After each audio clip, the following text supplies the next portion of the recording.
Live from WRAL News Headquarters in Raleigh, your number one source for local news. WRAL News, coverage you can count on. Good evening and thanks for joining us tonight. I'm Julian Grace. Let's get right to some breaking news right now in Raleigh, where we've confirmed this wrong-way crash on I-440 in Raleigh this morning killed 4 people. 2 cars collided, and this is still under investigation at this hour. WRAL's Willie Danley is live from the Raleigh Police Headquarters with more. Willie. Julian, within the last 30 minutes, we've learned that all 4 people involved in this crash on I-440 succumbed to their injuries and passed away. That accident had the westbound lanes of I-440 closed for over 5 hours this morning. We listened to some Broadcastify radio traffic and learned that this crash involved a wrong-way driver on the highway. This is video taken by WRAL's breaking news tracker of the accident on I-440 westbound early this morning. This video shows what the crash looked like later in the day. You can clearly see how severe that impact was. Listen to this Broadcastify radio traffic showing what officers saw when they arrived on scene. 440 westbound on Wake Forest Road. Be on lookout for a wrong-way driver on 440 westbound, newer model sedan, unknown make and model. Same was traveling eastbound in the westbound lanes. The crash happened around 2:20.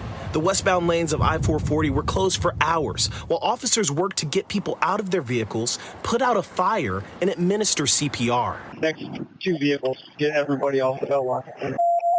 Next person up here, bring me another fire extinguisher. Pin in response. Command here.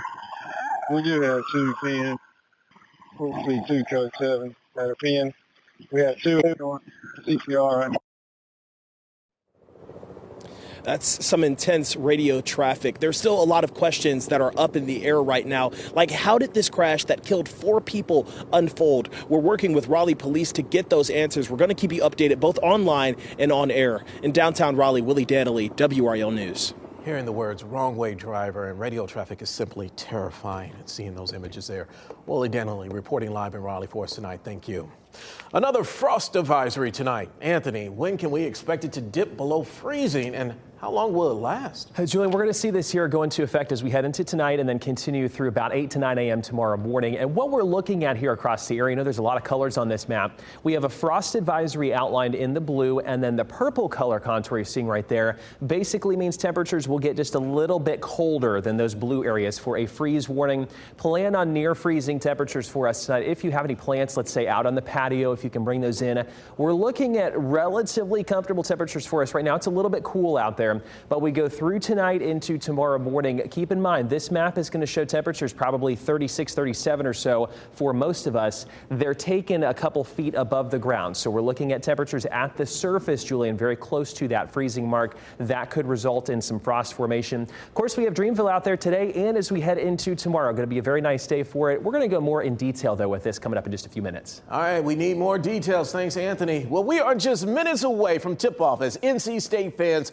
face Purdue in the Final Four. Fans are packed in on Hillsborough Street, ready to cheer on their team. Can you hear them? WRAL's Aaron Thomas is live now at Mitch's Tavern. And Aaron, I imagine there's just a lot of excitement out there. Certainly a lot of excitement. You can see I have to hold my ear because it's so loud. Easily a sea of red here on Hillsborough Street, gathered around many fans, alums, you name it. There you go. We already getting the party started. Have the Wolvies in the air. Pretty much a party here. All of NC State is on Hillsborough Street. I'm gathered here with Anderson. You're a huge NC State fan. How are you feeling right now? It feels amazing. You know, it's not just for me. It's 30 years pretty much we haven't done a whole lot other than the College World Series, which we see what happened with that. You know, you easily could have watched this at home, or you could have gone to a local bar. Here you are outside of Mitch's Tavern. Most of Hillsborough Street is blocked at this point. What's it feel like being around all these Pack fans? It feels amazing. I know we've all been looking for this. I mean, the ACC tournament run, to be able to actually get here and then we keep winning, you know, it just takes 2 more. That's all we need here. Just takes 2 more. Speaking of which, we're on 9 straight wins in between the ACC and NCAA. Tough team, Purdue, tall, Zach Edey. Are you worried? When you think about him and this tough opponent, you think State has what it takes to outbeat them? Yeah, we have DJ Burns Jr. That's all we need. Okay, that sums it up, right? DJ Burns Jr. Go Pack, baby! All right, so there you have it. Tip-off will be starting, and the bell tower is literally just walking distance or running distance away. So, of course, if NC State gets the win, all these fans you see here will be walking or running down to the bell tower to celebrate. Of course, check back in with WRAL News. After the game, we'll have all those post-game results for you. Back to you. All right, Aaron Thomas live at Mitch's Tavern on Hillsborough Street in Raleigh. Thank you. WRAL's Casey Hintz and Pat Welter traveled to Arizona with the Wolfpack. Casey and Pat are breaking down the matchup from inside State Farm Arena in Phoenix.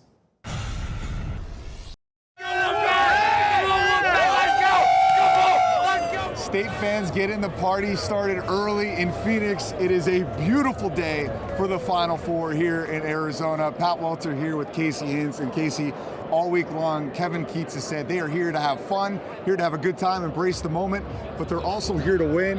And NC State right now is definitely saying, why not us? Absolutely. Saturday, Final Four Saturday is 100% get locked in, because now it's officially business time. Now for the last week, or really the last 4 weeks, we've heard the comparisons to the 74 team, the 83 team.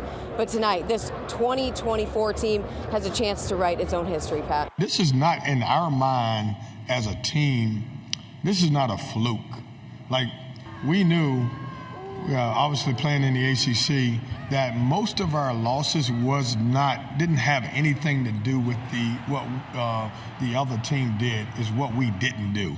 And it is just a land of 1,000 stories out here. At breakfast this morning, we turned to our right, we're talking about the game, breaking it down like we are right there, and a fan tells us that he bet $200 on State to make the Final Four. He cashed out $9,000, and that got him here. Once we won that ACC tournament, once we beat Carolina, I was like, okay, it's destiny.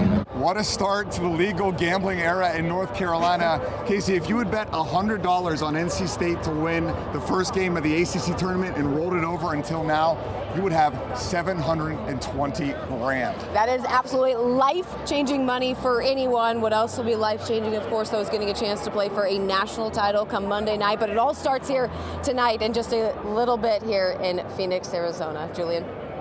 All right, thank you, guys. The Wolfpack women made the trip back home from Raleigh, from Cleveland today, after their Final Four loss to the University of South Carolina.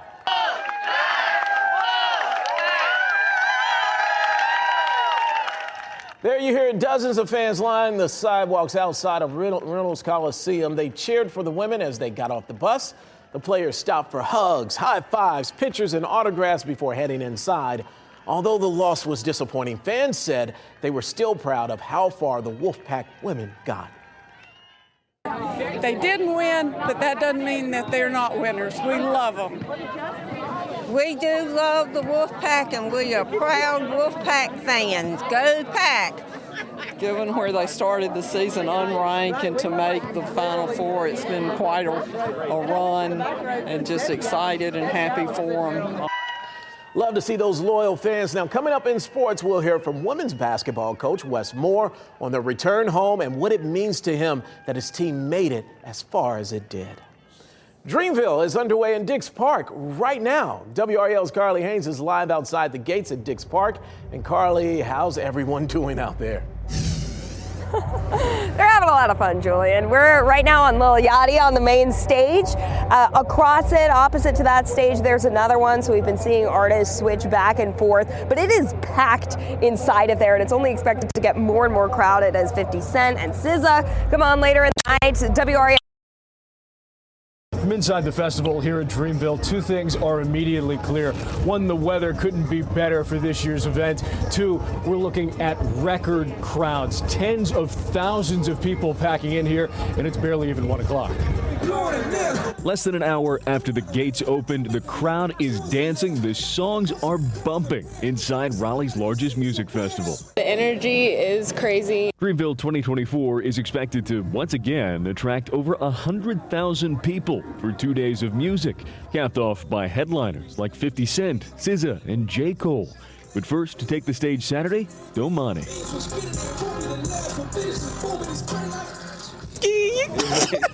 The festival drew people from all over America, including River Jamontauk, who drove down with friends from Indianapolis. We got a gallon of water, we got snacks, so we're prepared.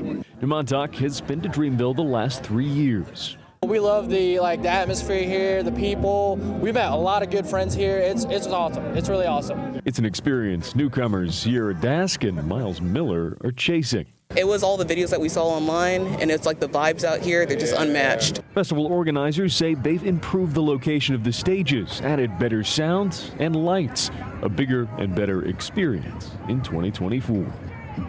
In Raleigh, Eric Miller, WRAL News.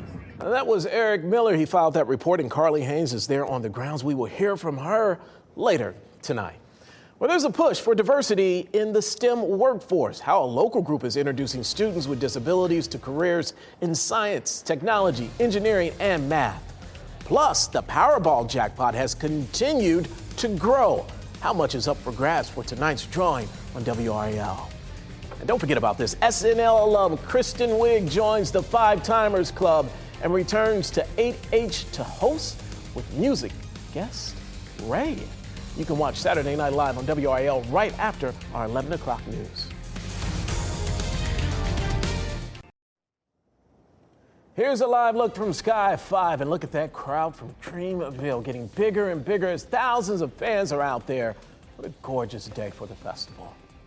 Well, welcome back. The drawing for the $1.3 billion Powerball jackpot is tonight on WRAL. The jackpot's cash value is only $609 million. Now, 40 drawings now without anyone matching all of the winning numbers. 40. Now, you have until 9:59 tonight to buy your ticket for tonight's drawing. You can watch the drawing live on WRAL tonight at 11.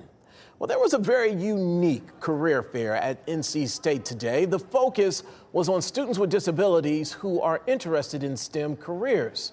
It was hosted by the university's Catalyst program. The program is designed to create STEM opportunities for students. There are more than 225,000 students with disabilities in K through 12 schools. The U.S. Department of Labor says 80% of people ages 24 to 64 with disabilities are unemployed. Let that number sink in. Catalyst Program Director Joanne Blumfield says it's up to the companies to make the change. The kids might appear different or look different or maybe communicate differently, but they have such skill sets, the companies have to change the box and stomp on the box, as Tracy says, so they can fit up and use their many skill sets and abilities to help make an innovative STEM workforce. Love that idea. Today's resource fair had more than 70 tables with hands-on STEM activities and resources. There were also several STEM professionals who spoke on topics ranging from succeeding in college to assistive technologies. A big crowd laced up their running shoes to fight cancer in Cary this morning. Don't you love that combination? The Relay for Life of the Triangle brought dozens of runners to Fenton. A 5K raised money for the American Cancer Society. Paragon Theaters also donated a space for a large luminary display to remember those who have died of cancer and who are still living with it. The city of Sanford is celebrating its 150th year with a big birthday bash today. Look at this here. The festivities began with a special recognition this morning that was followed by an afternoon of history displays, train rides, live music, games, inflatables, a petting zoo, and can't forget about the food trucks. Great day to be out there. And Anthony, looking at RDU, just beautiful. I love that sky right now. Oh, it's nice out there. It's a little bit cool, but I think if you're flying, Julian, traveling, really no issues across the entire state. So we're lucking out in that regard today as we head into tomorrow, Monday as well, before we get another shot at some rainfall into Tuesday. We're going to talk about that here in just a second, but good Saturday evening to all of you. Hopefully you've enjoyed this start to the weekend. Really nice picture there. Lots of blue skies. RDU looking nice and calm here for us currently. We have the clear skies across the entire region. That will be key, though, in where we head into tonight. With temperatures really getting pretty chilly, we've already seen frost advisories come out and freeze warnings from the National Weather Service. What the difference being between those two, it's a matter of a couple degrees. The freeze warning is saying you're going to get a little bit colder than the blue in there for the frost advisory. Everyone's looking at temperatures, though, very close to freezing. There could be some spots where the actual air temperature showing up here on our Futurecast model is showing a little bit above that, but keep in mind, these observations or these forecasts are usually a couple feet above the ground. Where you get close to the surface, it's likely to get very close to that freezing mark. We take a snapshot here into, let's say, our early Sunday morning, right about 7 o'clock or so. The forecast right about 37 there in Raleigh, 38 in Durham, 35 in Roxborough. Certainly cold enough, though, below those observation stations to get some frost out there. So if you have any plants on the patio, flowers you may have put out, I know we've had the growing season start, you may want to protect those here into tonight. We go into our Sunday, though. It's a pretty quick rebound, 63 by 2 o'clock. We're close to 70 at 4. You see those colors jumping up there into the orange. It's going to be a nice day. Again, a lot of sunshine for us. Compared to our Saturday, it'll feel a little bit milder for us into tomorrow afternoon. We look again at Dreamville. Going to be a nice calm day for that. 63 right about 2 o'clock, 65 at 4. Into the evening, though, once we lose that daytime heating, those clear skies come back out, it will be a little bit cool. 53 there at 10 o'clock tomorrow night. Lots of calm weather for us the next couple days. And as we go into our Monday, of course, that's when we have the big eclipse everyone's talking about. For our direction here, we're going to be looking at a partial solar eclipse. What that means, I know there's a lot of percentages on this map. It's the percentage of the sun. When you look up with your eclipse glasses, make sure if you want to see it, you have to have the glasses for that. When you look up, it's that percentage of the sun that's going to be covered. That path of totality where basically the whole sun will be covered goes right up toward Ohio. That's going to be the closest location for us. Our partial eclipse is going to begin right about 1:58, so basically 2 o'clock on our Monday afternoon. The maximum eclipse, 3:15, 4:29 is when it's going to end. So again, make sure to have those glasses. Otherwise, it should be a pretty cool day for us. I think we'll see temperatures right about 75, cool in the celestial sense for us across the area. Partly cloudy, though, so I do anticipate getting some breaks in the clouds, being able to see that in the afternoon. 73 on Tuesday, then Julian, as we get into later on this week, it'll be warmer, but we get scattered shower and storm chances by the time we get into Wednesday night and Thursday. All right, thank you, Anthony. Chris Lee is here with us now. And Chris, there are so many sub-stories around the Final Four. It's a great time, and it's a great time to tell a lot of these great stories. The Final Four was fate for NC State. How one player's third-grade teacher has a little something to do with that. Plus, Pack fans are forever proud. The NC State women's team returned to Raleigh to a grand reception. Hear Coach Westmore's thoughts straight off the bus next in sports.